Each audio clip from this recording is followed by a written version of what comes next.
আল্লাহ বলেন যে বিষয় নিয়ে তারা উপহাস করতেছিল সেই বিষয়গুলি অচিরেই তাদের কাছে স্পষ্ট হবে, অর্থাৎ মৃত্যুর সময়ে ওই সময় দেখতে শুরু করবে। আওয়ালাম ইয়ারাউল আরদে কাম আম্বাতনা ফিহা মিন কুল্লি যাওজিন কারীম, তারা কি পৃথিবীর দিকে তাকিয়ে দেখে না যে এই পৃথিবীতে কত সুন্দর সুন্দর সৃষ্টি আমি করেছি। পৃথিবীর সমস্ত সৃষ্টিগুলো সুন্দর। একটা পাখির দিক তাকাই থাকেন, দেখতে ইচ্ছে করে।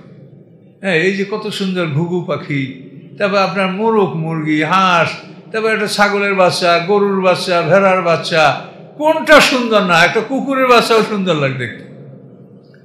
এই যে সুন্দর আল্লাহর সৃষ্টি, আল্লাহ বলেন যে আমি কত সুন্দর জীব জানোয়ার পশু উদ্ভিদ সৃষ্টি করেছি। গাছপালাগুলোও সুন্দর, কত সুন্দর দেখায়। একটা গাছ কিভাবে সাইজ করে তার ডালপালাগুলো কিভাবে হয়, কত সুন্দর। সব সৃষ্টি আল্লাহ সুন্দর। তা আল্লাহ বলেন যে তারা কি দেখে না যে পৃথিবীতে আমি কত সুন্দর সুন্দর বস্তু আমি সৃষ্টি করেছি। ইন্না ফি যালিকা লায়াতান, নিশ্চয়ই এর মধ্যে রয়েছে নিদর্শন। ওমা কানা আকসারুহুম মুমিনিন, কিন্তু তাদের অধিকাংশ ঈমান গ্রহণ করে না, নিদর্শন থেকে তারা হেদায়েত গ্রহণ করে না। ওয়াইন্না রাব্বাকা লাহুল আজিজুর রহিম, এবং নিশ্চয়ই আপনার রব হে মুহাম্মদ সাল্লাল্লাহু আলাইহি ওয়াসাল্লাম তিনি পরাক্রমশালী এবং দয়ালু। আজিজ হলো এমন ক্ষমতার মালিক যেই ক্ষমতাটাকে কেউ প্রতিরোধ করতে পারে না, অপ্রতিরোধ্য ক্ষমতার মালিক, এর নাম আজিজ। আর হাকিম হলো কৌশলী, রহিম হলো দয়ালু।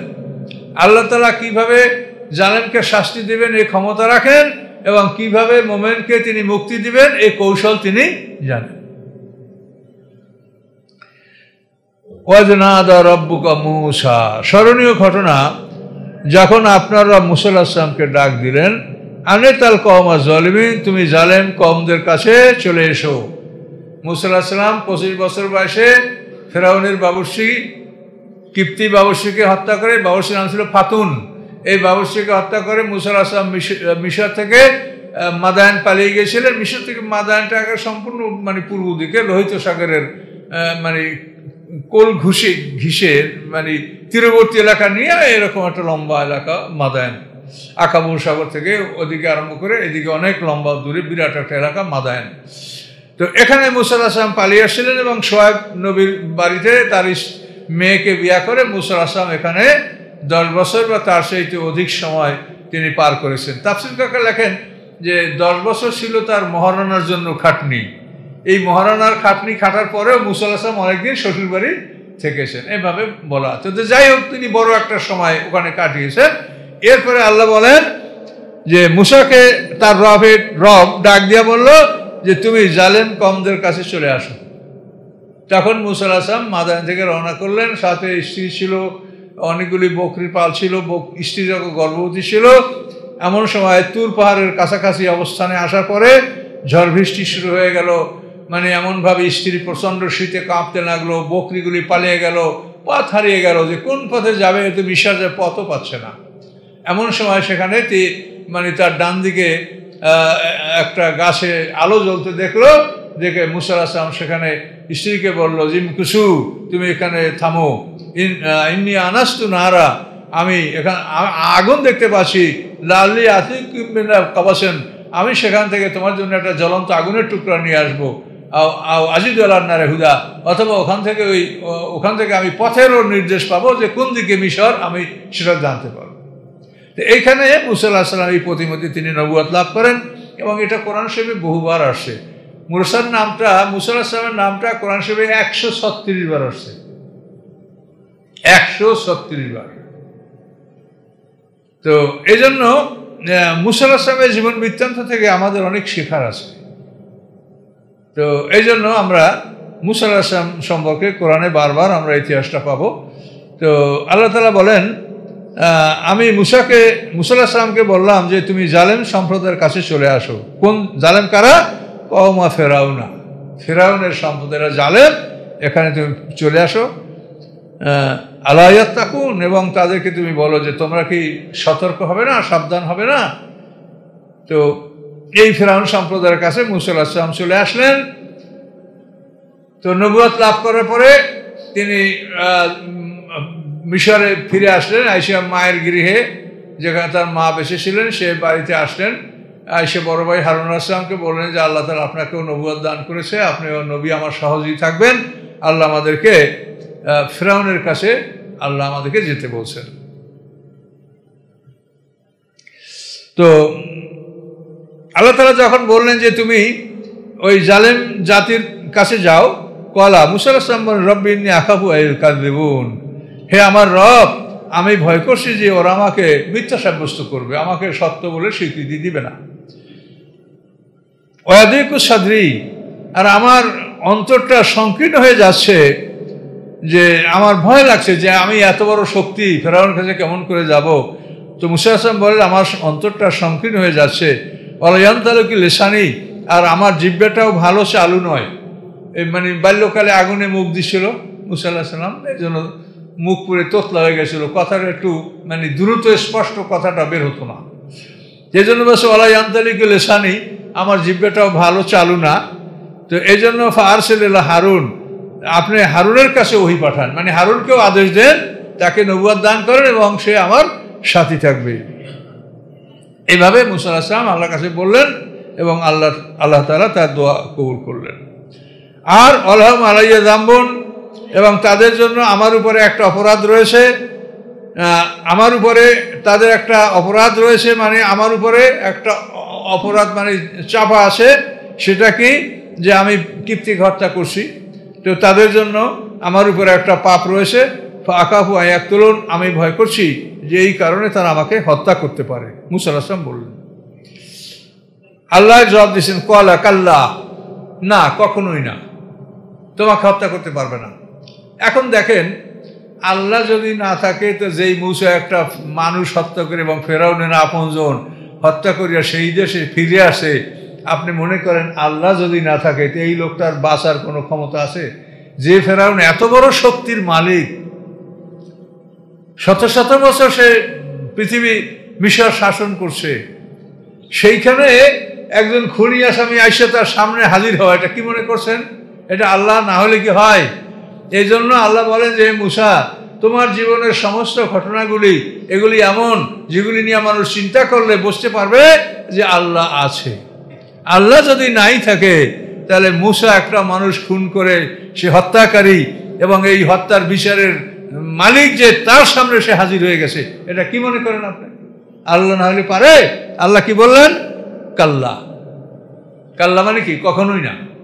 তোমাকে ওই তোমার পাপের জন্য হত্যা করবে? কখনোই না। আল্লাহ বলে দিলেন কখনোই না। ফাযহাবা বিআয়াতিনা, তোমরা উভয় আমার নিদর্শন নিয়ে চলে যাও। ইন্না মাআকুম মুস্তামিউন, আমি তোমাদের সাথে শ্রবণকারী থাকলাম। আল্লাহ বলছেন আমার আয়াত নিয়ে যাও, আমি তোমাদের সাথে শ্রবণকারী থাকলাম, যে ওরা কি বলে আমি শুনবো, তোমাকে কিছু করতে পারবে না। তো মুসা আলাইহিস সালাম ওই রকম ওই যে লাঠি এবং হাতের আলো এই দুইটা মুজিজাত নবুয়তের সময় লাভ করলেন উনি। তো এই লাঠিটার মাথায় এরকম বাঁকা ছিল দুই দিকে, তো ওই বাঁকা লাঠির মাথায় ওনার থলে যেটা ব্যাগ, নিজের যেটা সামান আসবাবপত্র, এটা কাঁধে ঝুলানো অবস্থায় উনি বাড়িতে আসেন। আর ওনার যে স্ত্রী যেখানে ছিল, নবুয়ত পাওয়ার পরে উনি মিশরে চলে আসলেন, ওনার স্ত্রী এবং সন্তান ওখানেই ছিল, ওখানে স্ত্রী সন্তান প্রসব করছে এবং ওখানে দিন হয়ে গেল। তারপরে দেখা গেল যে মাদায়েন যাওয়ার কাফেলা এদিকে যাচ্ছে, সোহেব আলাইহিস সালামের, তো ওই কাফেলার সাথে তার স্ত্রী ওই সন্তান নিয়ে উনি বাবার বাড়ি চলে গেছেন, মুসার সাথে মিশরে তিনি যাননি। নবীদের জীবন এইরকম। ইব্রাহিম আলাইহিস সালামের সন্তান ইসমাঈল আলাইহিস সালামকে নির্বাসন দিয়া, স্ত্রীকে সন্তানকে নির্বাসন দিয়া খালি মানুষ বাড়িতে চলে যেতে হয়েছে এবং এই সন্তানটা তার 100 বছরের সাধনা, 100 বছর পর্যন্ত আল্লাহর কাছে কেঁদে কেঁদে যে সন্তান লাভ করছিলেন ইব্রাহিম আলাইহিস সালাম, সেই সন্তানকে নির্বাসন দিয়ে তিনি খালি হাতে বাড়ি ফিরে গেছিলেন ইব্রাহিম আলাইহিস সালাম। আবার মুসা আলাইহিস সালামও দেখেন, এখানে তার স্ত্রী, তার সন্তান, তার পশু সম্পদ সবকিছু রেখে আল্লাহ বলছেন যাও, বাস বিদায়। এর নাম হলো আত্মসমর্পণ। ইসলাম মানে কি? সারেন্ডার, এর নাম সারেন্ডার।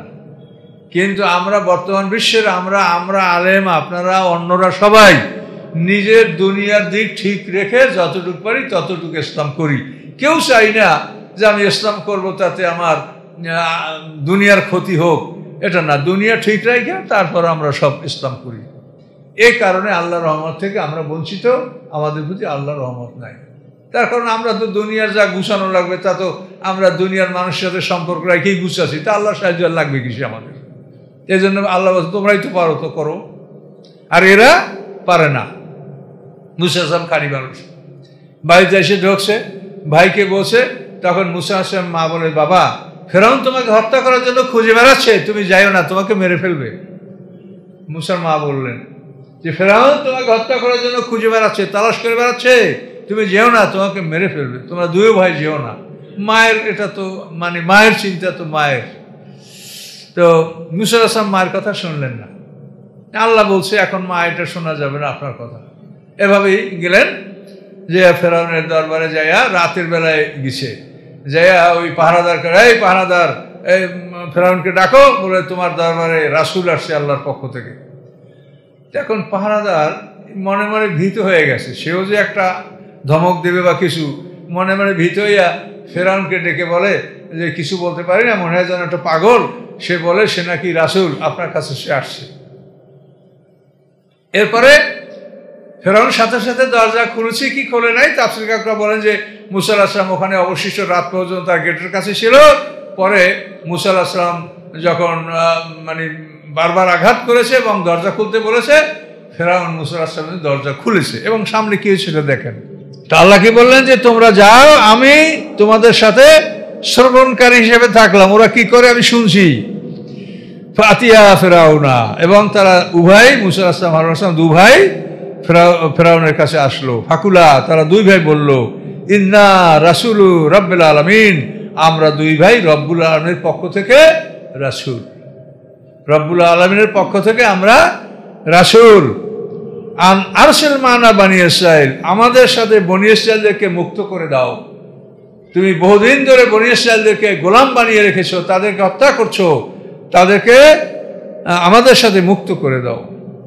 এটা যখন মুসা আলাইহিস সালাম বললেন, তখন ফেরাউন তাকে চিনতে পারলো। কলা আলাম নুরাব্বিকা ফিনা ওয়ালিদা, এই তোমাকে আমরা ছোটবেলায় লালন পালন করি নাই?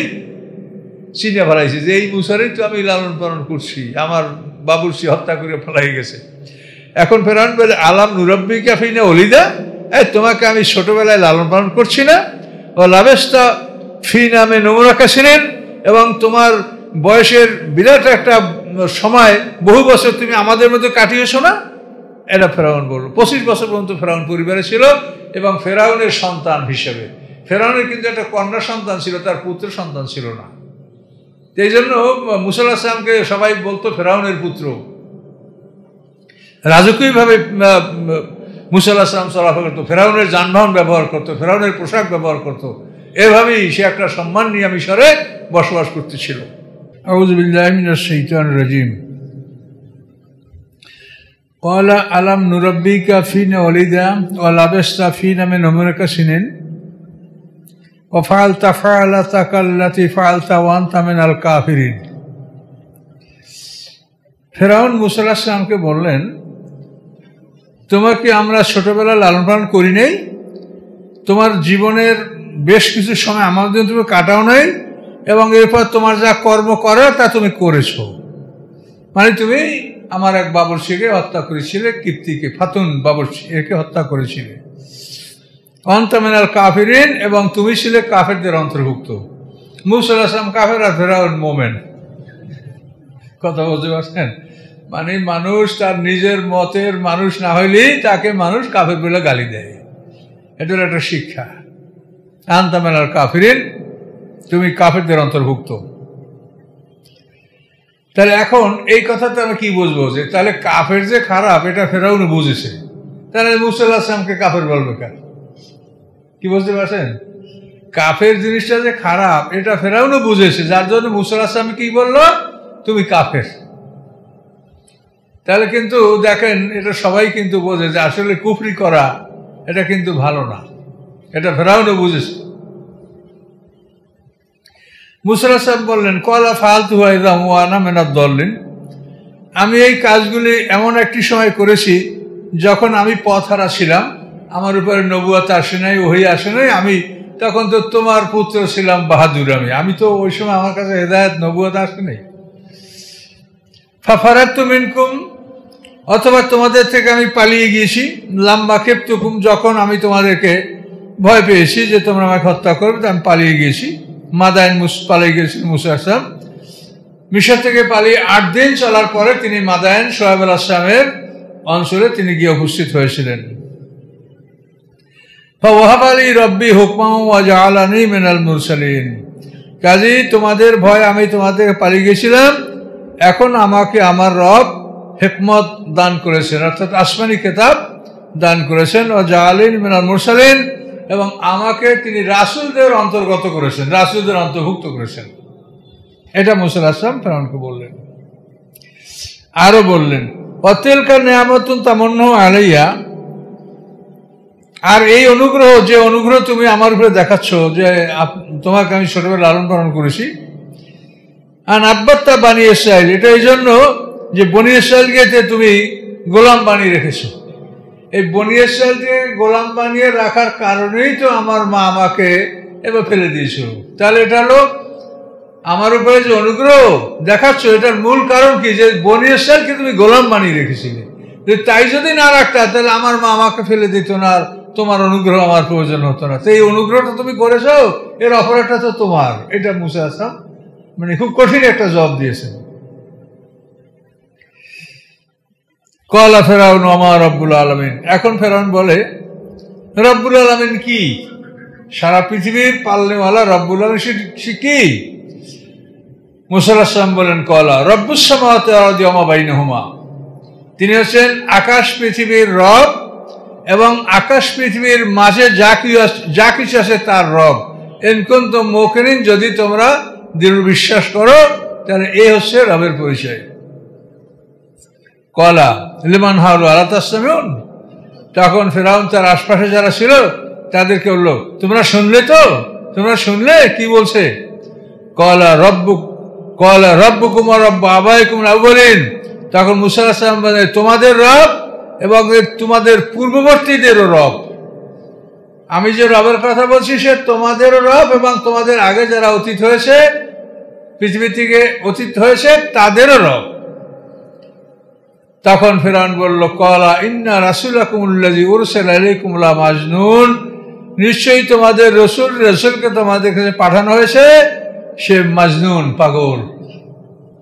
তাকে পাগল বলল, মুসা আলাইহিস সালামকে পাগল বলল ফিরআউন। তখন মুসা আলাইহিস সালাম বলেন ক্বালা রব্বুল মাশরিক ওয়াল মাগরিব, তিনি পূর্ব পশ্চিমের মালিক, অর্থাৎ সমস্ত দিকেরই তিনি মালিক, তবে তার মধ্যে পূর্ব পশ্চিম বেশি উল্লেখযোগ্য।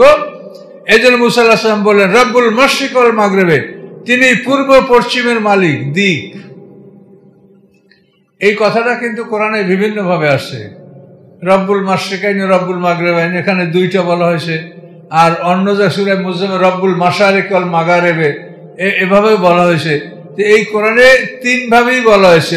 মাশরিক মাগরিব এটা হলো 1 বছর, মাশরিকাইনে মাগরিবাইনে 2 বছর, রব্বুল মাশারিক ওয়াল মাগারিবে এটা বহু বছর। 3 ধরনের কথা আসে, 3টাই ঠিক আছে। এই মাশরিক মাগরিব বলতে দিক বোঝানো হয়েছে, পূর্ব পশ্চিম দিকে তিনি মালিক।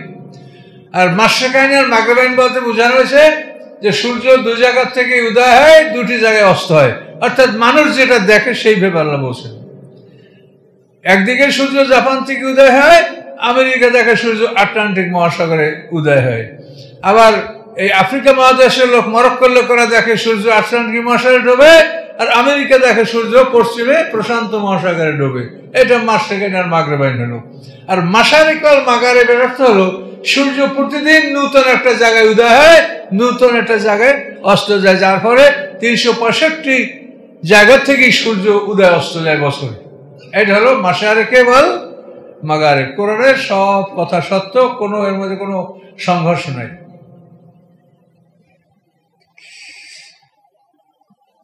ইন কুনতুম তাকিলুন, যদি তোমাদের জ্ঞান থাকে তাহলে দেখো মাশরিক মাগরিব সমস্ত দিক দিগন্তের মালিক আল্লাহ। তখন ফিরআউন বলল ক্বালা লা ইত্তাখাযতা ইলাহান গায়রি লা জাআলান্নাকা মিনাল মাসজুনিন, যে তুমি যদি আমাকে ছাড়া অন্য কোনো ইলাহ নির্বাচন করো তাহলে আমি তোমাকে জেলে ঢুকাবো। ফেরাউনের জেলখানা খুবই ভয়ঙ্কর ছিল। গভীর অন্ধকারের মধ্যে একটা মানুষ একাকে রাখতো, সেখানে সে অনাহারে মৃত্যুবরণ করত। তো এই জন্য ফেরাউন মুসা আলাইহিস সালাম হুমকি দিল যে আমি তোমাকে জেলখানায় রাখবো। তো তখন মুসা আলাইহিস সালাম বললেন, কলা আওয়ালাউ জিতুকা বিশাইইন মুবিন, আমি তোমার কাছে যদি উজ্জ্বল প্রমাণ নিয়ে আসি আমার রিসালাতের, নবুয়তের, তারপরেও তুমি আমাকে জেলখানায় ঢুকাবে? কলা ফেরাউন বলল, ফাতি বিহি ইন কুনতুম মিনাস সাদিকিন, কি প্রমাণ নিয়ে আসো সেটা নিয়ে আসো যদি তুমি সত্যবাদী হয়ে থাকো। কি নিয়ে আসো? প্রমাণ নিয়ে আসো। তখনই মুসা আলাইহিস সালাম কি করলেন? ফাআলকা আসাহু ফাইযা হিয়া সুরবানুম মুবিন, তিনি তার লাঠিটাকে ফেলে দিলেন এবং সেটা বিরাট একটা অজগরে পরিণত হলো। সোবান মানে সাপ, আর হাইয়াতুন এটা মানে সাপ, জান্নুন মানে সাপ। তো জান্নুন হলো ছোট সাপ, হাইয়াতুন হচ্ছে কমন সাপ, ছোট বড় সব হাইয়াতুন, আর সোবান হচ্ছে অজগর সাপ। এই তিনটা শব্দ কোরআনে ব্যবহার করা হয়েছে। কান্না জান্নু আল্লাহ মুদবিরা, মানে যে সাপ খুব দ্রুত চলতে পারে তাদেরকে জান বলা হয়। জিন অন্ধকার মানে কঠিন দ্রুতগামী সাপকে জান বলা হয়। আর হাইয়াতুন কমন শব্দ, সাপকে হাইয়াতুন বলা হয়। আর সৌবান হলো অজগর সাপ, বড় সাপ, পাইথন, অজগর।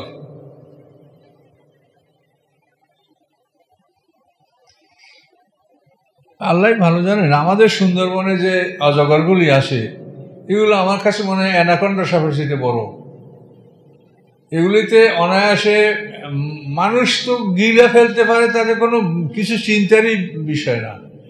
হরিণ গিলে ফেলে বড় অজগর, কিন্তু আমাদের অজগরকে মূল্যায়ন করে না। তা সে তো অ্যানাকন্ডা সাপ ওদের যেটা আছে। তবে অ্যানাকন্ডা সাপটা অজগরের সে যে লম্বা হয় এটা আমি স্বীকার করি, কিন্তু আমাদের দেশে যে অজগর এগুলি অত লম্বা না, কিন্তু মোটায় অনেক বেশি হয়। এবং এই পার্বত্য চট্টগ্রামে তো বহু ঘটনা এরকম আছে যে মা বাচ্চা নিয়ে যাচ্ছে, ফস করে সাপে ধরে বাচ্চা গিলিয়ে ফেলেছে, এক টানে একেবারে মাথা পর্যন্ত, গলা পর্যন্ত গিলিয়ে ফেলেছে। তখন ওই মহিলা তার পরনের কাপড় দ্বারা সাপের মাথাটাকে এরকম পেঁচিয়ে বাঁধিয়ে দিয়েছে যাতে আর দ্বিতীয় শ্বাস করতে না পারে। শেষ পর্যন্ত ওই যখন দেখছে মাথা বাঁধা, তখন আবারও মানে ওটাকে বমি করে ফেলাই দিয়েছে বাচ্চাটাকে। পরে ওর সাপটাকে ধরে নিয়ে ওরা খাইছে। ওরা তো সাপ খায় চট্টগ্রামের এই যে উপজাতিরা। তো আমাদের দেশে কিন্তু খুব বড় বড় সাপ আছে। আমাদের হাতি পৃথিবীতে, এর চেয়ে বড় হাতি পৃথিবীতে কোনো ওখানে নাই। আমাদের সুন্দরবনের যে রয়্যাল বেঙ্গল টাইগার, এর চেয়ে বড় বাঘ পৃথিবীতে অন্য কোনো দেশে নাই। আমাদের খুব ক্ষুদ্র দেশে আল্লাহ তাআলা অনেক বড় বড় নেয়ামত দিয়েছেন। তো সোবান মুবিন, মুসা আলাইহিস সালাম লাঠিটা ফেলে দিলেন, বিশাল বড় একটা অজগর সাপ, হলুদ রং, তার গায়ের লোম, পশমবৎ শরীর, ভয়ঙ্কর। সে যদি লেজে ভার করে দাঁড়ায় তো 1 মাইল পর্যন্ত উপরে দাঁড়াই যেতে পারে, এতখানি সে শক্তি লম্বা বড় সাপ। ওর নাসা ইয়াদাহু, এরপরে মুসা আলাইহিস সালাম দ্বিতীয়বার হাত বগলে ঢুকিয়ে টানলেন। ফায়জিয়া বায়দাউলিন নাজিরিন, সাথে সাথে সেটা দর্শকদের জন্য একটা উজ্জ্বল আলো। যারা দর্শক দেখতে পারেন উজ্জ্বল সূর্যের মতো সব এলাকা আলোকিত হয়ে গেছে। আলোর প্রয়োজন নেই, হাত আবার বগলে ঢুকালে হাতটা স্বাভাবিক হয়ে যেত। এই দুইটা মজেজা প্রথম মুসা আলাইহিস সালামকে দেওয়া হয়েছিল। এই দুইটা মজেজা নিয়ে মুসা আলাইহিস সালাম ফেরাউনকে দাওয়াত দেওয়ার জন্য প্রথম সেখানে তার দরবারে উপস্থিত হয়েছিল। ক্বালাল মালাই হাওলাহু ইন্না হাযা লা শাহিরুন আলীম, তখন ফেরাউন তার সভাসদ, তার পরিষদ যা তার আশপাশে ছিল তাদেরকে বলল, ইন্না হাযা লা শাহিরুন আলীম, নিশ্চয়ই সে একজন বড় জ্ঞানী জাদুকর, খুব জানাইয়া জাদু করে, বড় জাদুকর। ইউরিদু আন ইউখরিজাকুম মিন আরদিকুম বিসিহরিহি, সে চাচ্ছে তার জাদুর মাধ্যমে তোমাদেরকে তোমাদের জমিন থেকে বের করে দিবে, তোমাদেরকে বহিষ্কার করবে। তার জাদুর মাধ্যমে তোমাদেরকে এই জমিন থেকে বহিষ্কার করবে, এটা সে চাচ্ছে। ফামাযা তা'মুরুন, এখন তোমরা আমাকে কি পরামর্শ দিচ্ছ? এই জাদুর মাধ্যমে তোমাদেরকে দেশ থেকে বিতাড়িত করবে, এখন ফামাজা তা'মুরুন, তোমরা আমাকে কি পরামর্শ দিচ্ছ? কলু, তখন তার সভাসদ মন্ত্রী পরিষদ বলল, আরজিহ ওয়াকাহু, তাকে এবং তার ভাইকে একটু সময় দাও, অবকাশ দাও। আর এই সময় কি করবা? অবাসফিল মাদায়েনে হাসিরিন, সমস্ত শহরে জাদুঘর সংগ্রহকারী পাঠাও। সকল শহরে, যে যে শহরে বড় বড় জাদুঘর আছে, সংগ্রহকারী পাঠিয়ে তাদেরকে সংগ্রহ করে একত্রিত করো। ইয়াতুকা বিকুল্লে সাহারিন আলিম, এবং এই সংগ্রহকারীরা তোমার কাছে বড় বড় জ্ঞানী জাদুঘরদেরকে উপস্থিত করবে। এটা তার মন্ত্রী পরিষদ তারা পরামর্শ দিল। অজমেয়া সারাতুল মিকাতে এবং মালুম, এভাবেই কাজ করা হলো। সমস্ত শহরে মুসা আসলাম, হারুন আসলামকে অবকাশ দেওয়া হলো, তাদেরকে সময় নেওয়া হলো এবং সমস্ত শহরে শহরে জাদুকর সংগ্রহ করার জন্য পাঠানো হলো। এবং সমস্ত শহর থেকে তাফসীর কাকা বলেন অন্তত 300 জাদুকর তারা উপস্থিত করেছিল। কিন্তু মুসা আসলামের সাথে মাঠে প্রতিযোগিতা করার জন্য 70 জন মাঠে অবতরণ করছিল, কিন্তু ওরা জোগাড় করেছিল 300 জাদুকর। ফাজমিয়া সারাতুল মিকাতে এবং মালুম, নির্দিষ্ট দিনে নির্ধারিত সময় সমস্ত জাদুঘরদেরকে একত্রিত করা হলো। দিনও নির্ধারিত করা হলো, সময় নির্ধারিত করা হলো, সেটা তাদের মেলার দিন। এই দিনে চাষতে রক্তে তারা সেখানে সব উপস্থিত হবে, এটা সিদ্ধান্ত হলো। ওয়াকিলের নাস, এবং মানুষদেরকে বলা হলো, হালান্তু মুস্তামিউন, তোমরা সবাই উপস্থিত হবে তো? এত বড় একটা জাদুর মোকাবেলা, প্রতিযোগিতা, তোমরা উপস্থিত হবে তো? লান্নালা নাত্তাবু সারাতেন কানহুমুল গালিবুন, সম্ভবত আমরা জাদুকরদেরকে মানব, তাদের অনুকরণ করব যদি তারা জয়যুক্ত হয়। জাদুকরের যে দল জয়যুক্ত হবে তাদের অনুকরণ আমরা করব। এটা ফেরাউনের ঘোষণা। ফালাম্মা যা সারাতো ক্বালু লিফিরাউনা আইন্না লানা আজরান ইন কুন্না নাহনুল গালিবিন, অতঃপর জাদুকররা যখন উপস্থিত হলো তখন তারা ফেরাউনকে বলল, আইন্না লানা আজরান, আমাদের জন্য কি পুরস্কার থাকবে কিনা? ইন কুন্না নাহনুল গালিবিন, যদি আমরা জয়যুক্ত হতে পারি তা আমাদের জন্য পুরস্কারের ব্যবস্থা থাকবে কিনা? ফেরাউনকে বলল। ক্বালা নাম, ফেরাউন, হ্যাঁ, তোমাদেরকে পুরস্কার দেওয়া হবে। ওয়াইন্নাকুম ইযাল লামিনাল মুকাররাবিন, নিশ্চয়ই তোমরা তাহলে আমার নিকটতমদের অন্তর্ভুক্ত হবে, অর্থাৎ আমার মন্ত্রী পরিষদ, পরামর্শদাতা, এদের অন্তর্ভুক্ত তোমরা হবে। এটা ফেরাউন তাদেরকে আশ্বাস দিল।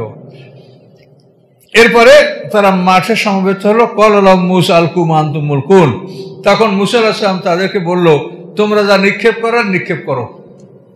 তোমরা যে জাদু নিক্ষেপ করবে, যেটা নিক্ষেপ করা সেটা তোমরা করো। ফাআলকাউ হিবালাহুম ওয়া আসিয়াহুম ওয়াকালু বিইজ্জাতি ফিরাউনা ইন্না লা নাহনুল গালিবুন, অথবা তাদের রশিগুলি, লাঠিগুলি তারা মাঠে নিক্ষেপ করলো এবং বলল, ফেরাউনের সম্মানে নিশ্চয়ই আমরা জয়যুক্ত হব। ফেরাউনের সম্মানে জয়যুক্ত হবে, বুঝতে পারছেন তো? এরকম কথা অবিশ্বাসীরাই বলতে পারে, আর বিশ্বাসীরা আল্লাহ ছাড়া কারো উপরে কোনো ব্যাপারে নির্ভর করতে পারে না। সব কিছুতেই মানুষ চেষ্টা করবে, কিন্তু নির্ভর করবে আল্লাহর উপরে। আল্লাহ বলেছেন চেষ্টা করতে, মানুষ তার সাধ্য অনুযায়ী চেষ্টা করবে এবং নির্ভর করবে আল্লাহর উপরে। এরপরে ওরা যখন ওই রশিগুলি এবং লাঠিগুলি মাটি ছাড়লো, তো ওরা চোখে জাদু করলো। এখন মানুষেরা দেখতে পাচ্ছে এগুলো সব সাপ, রশিগুলো সাপ, লাঠিগুলো সব সাপে মাঠ ভরে গেছে। তো এই দৃশ্য দেখে মূসা আলাইহিস সালাম কিছুটা ভয় পেয়ে গেছিল যে এতগুলো সাপ। আল্লাহ বললেন, লা তাখাফ ইন্নাকা আনতাল আলা, তুমি ভয় করো না, তুমি উপরে থাকবে, তুমি জিতবে। এরপরে আল্লাহর ফালকা মূসা আসাহু, মূসা আলাইহিস সালাম তার লাঠি ছেড়ে দিলেন। ফাইজা হিয়া তালকাফু মা ইয়াফিকুন, মুহূর্তের মধ্যে ওদের মিথ্যা রচনাগুলি সব মূসা আলাইহিস সালামের সাপে খেয়ে ফেললো। ওরা তো মিথ্যা রচনা, চোখে জাদু করেছে। তো এটা এই মিথ্যা জাদু মূসা আলাইহিস সালামের সাপে আস্তে ওগুলো সব গিলে খেয়ে ফেলেছে, সব খাইয়ে মাঠ করি, একটা নাই, একটা সাপও নাই, সব খেয়ে ফেলেছে। এই সব সাপ খেয়ে এরপরে ওই সাপ মূসা আলাইহিস সালামের সাপ ফেরাউনের দিকে হাঁ করে গেছে ফেরাউনকে খাওয়ার জন্য। তখন ফেরাউন সিংহাসন থেকে পড়ে গেছে এবং একসঙ্গে তার মানে পাতলা পায়খানা শুরু হয়ে গেছে। তাফসীর করেন 40 দিন পর্যন্ত পাতলা পায়খানা বন্ধ হয়নি, এবং এমনভাবে মানুষ তাড়াহুড়া করেছে যে 25,000 মানুষ পদপিষ্ট হয়ে মারা গেছে। লক্ষ লক্ষ মানুষের ব্যাপার, এইরকম ভয়ঙ্কর। সাপ কি সোজা ব্যাপার? সাপ দেখলে তো যে কোনো মানুষ লাফাইয়া পালাইয়া দৌড়ায়, কাজে এটা তো ভয়ঙ্কর একটা ব্যাপার। আর সে বিশাল গ্রাস, মানে সিংহাসন সহ গিলে ফেলবে। এইভাবে যখন ওদের জাদু মানে সব জাদুগুলি খেয়ে যখন ফেরাউনকে খাওয়ার জন্য অগ্রসর হলো, ফেরাউন তো মানে উল্টে পাল্টে পড়ে গেল, কুপকাত হলো। তো